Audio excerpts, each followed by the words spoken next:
One detail from the joint practice says more about these Patriots than any rehearsed speech ever could. Against Philadelphia, this team did not look like it was searching for answers. It looked like it was testing answers already built behind closed doors. Patriots Nation, listen closely. Drake Maye's performance, Mike Vrabel's personal challenge, one explosive reunion, and 2 interceptions give us a map of what is changing inside Foxboro. Today we are opening that door and separating real progress from coincidence. If you felt that shift too, hit like and track every signal with us. 2 years ago, a Patriots-Eagles joint practice became one of those memories this fan base would rather erase. New England's offense was getting overwhelmed before plays could even develop, as if every snap exposed the distance between intention and execution. On Wednesday, that picture flipped in a way that is hard to dismiss. Behind the scenes, that reversal starts with how this roster was prepared throughout the summer. Drake Maye stepped in against one of the NFL's most respected defenses and played with the calm of a quarterback who was not trying to discover the pace in real time. At one point, he completed 13 straight passes and finished 16 of 19. This was not a streak manufactured against passive coverage, and it was not some contact-free showcase. Maye threw into tight windows, kept the offense on schedule, and forced Philadelphia to deal with a unit that could finally answer punch for punch. That is where the internal read gets strong. For weeks, we heard that New England's defense was setting a brutal standard in practice. When an elite defense pressures its own quarterback every day, the offense can go one of 2 ways.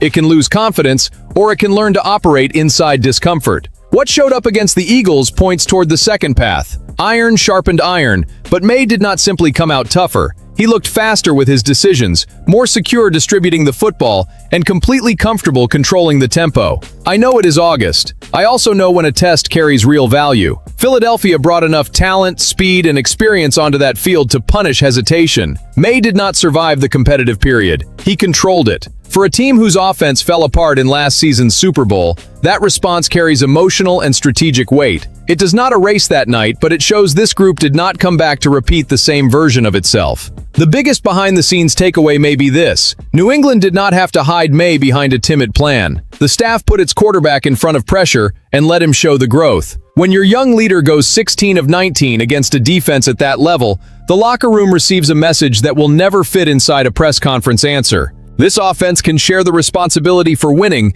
instead of asking the defense to keep everything alive. That kind of confidence changes how Vrabel can challenge every player fighting to earn a place around this core. There is another quiet consequence. When Maye dictates the pace against a defense like this, the offensive line, the receivers, and the coaching staff can all work with a different level of confidence.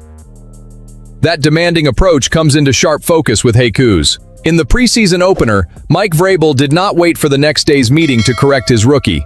He pulled Jacas aside on the sideline, demanded a higher level of competition on special teams, and did it in the heat of the game. Not long after that, the rookie made a tackle. If all you notice is the confrontation, the moment can look harsh. If you understand Vrabel's method, it looks like investment. The coach returned to the subject this week. He said the work needed to improve, but he also acknowledged how quickly Jacas responded. After the staff pointed out the body positions that needed correcting, Vrabel watched Jacas carry those adjustments from the post-game meeting into Saturday's practice. That is gold during training camp. Technique can be taught. The willingness to absorb a public correction, process it, and answer without shrinking has to come from the player. Jacas knows exactly what is happening. He said that style of coaching is not something players get everywhere, and that the daily pressure brings out his best. One behind-the-scenes detail strengthens that read.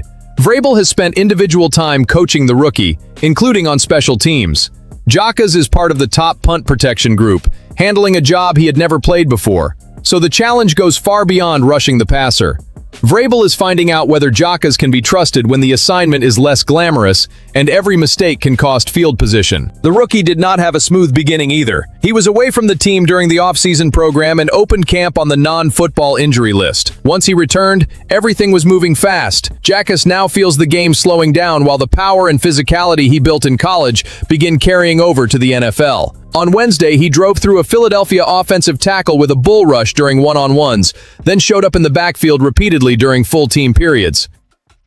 That does not mean the work is finished, and Jacas himself refused to get comfortable. He was pleased with the performance, but his focus stayed on sharpening his craft. That is the right response because VRABEL is not trying to manufacture an August headline. He is trying to develop an edge defender who can handle a real role when the season tightens up. The sideline challenge, the tackle that followed, the technical correction, and the win against the Eagles form one consistent sequence. The door is open for Jacas in Foxboro, but it stays open only as long as he keeps turning demands into production.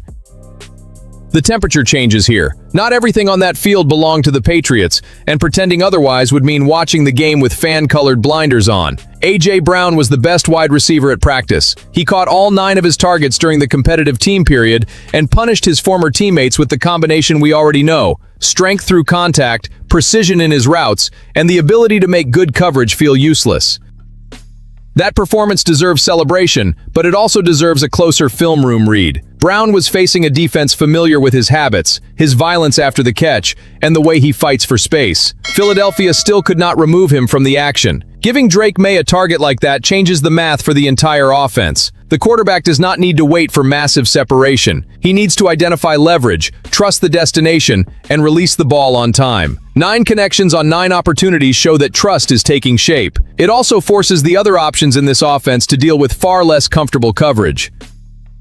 There was something personal in the reunion, even if the field never needed to become a soap opera. Brown competed against familiar faces and answered with football. That is the most useful form of emotion for New England. No energy wasted on theater, all of it converted into execution. When an all-pro receiver dominates a practice at this level, he is not just collecting August headlines. He is showing the rest of the offense how to win a matchup when the defender knows exactly what could be coming. Look at how the pieces connect. Maye finished 16 of 19 because he made good decisions, but a decision only becomes a result when somebody finishes the play. Brown kept supplying that answer. The Eagles could adjust leverage, contact, and safety help over the top. The target still kept finding his hands. That consistency gives the coaching staff a reliable reference point when it builds the calls that matter most. The message underneath those numbers is simple and powerful. This primary connection is not living off one isolated deep ball or one play designed for the cameras. It is holding up through repetition. That is the point where a training camp partnership stops feeling like a promise and starts looking like the structure of an offense. While Brown showed us the ceiling of the offense, Craig Woodson delivered another clue about what the staff is building on the back end. The second-year safety picked off 2 passes Wednesday during a practice in which Jalen Hurts committed 3 turnovers. 1 play can come from a random mistake. 2 forces you to ask why Woodson kept arriving in the right place.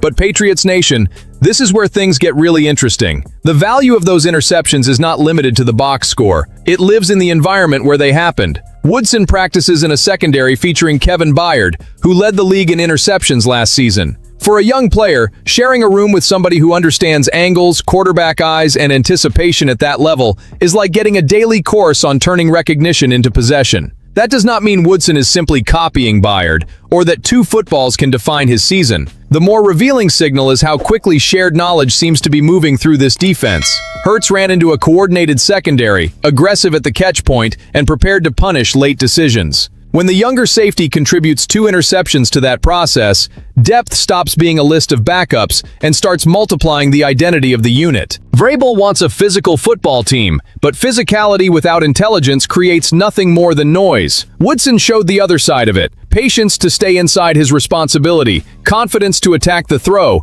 and the hands to finish the opportunity. Byard may have walked away from that practice satisfied, not because somebody was taking his place, but because the standard he represents found an echo in another player. I want the Foxboro read in the comments. Replay this practice in your mind and pick the behind-the-scenes signal that changes your expectations for September the most. It could be Maye's command, Jacas answering the challenge, the connection with Brown, or Woodson's rise. My read is that those 2 interceptions complete the circle of the afternoon. The offense proved it could withstand pressure. The defense showed it can still create the kind of mistake that decides games. That is complementary football, and dangerous teams begin to emerge when one side no longer has to carry the other by itself. The practice against Philadelphia did not hand out a trophy, but it opened a rare window into this project. May commanded. Jacas answered the challenge. Brown won every target, and Woodson turned recognition into 2 possessions. 4 different stories, all pointing toward preparation that begins to show when the opponent changes uniforms. There are still corrections ahead, and that is exactly why this performance carries excitement. New England found evidence without pretending to be perfect. Subscribe to Patriots Club fans and track the next test with us. Patriots Nation, tell me what you think. In one word, what is the new state of these Patriots after that practice?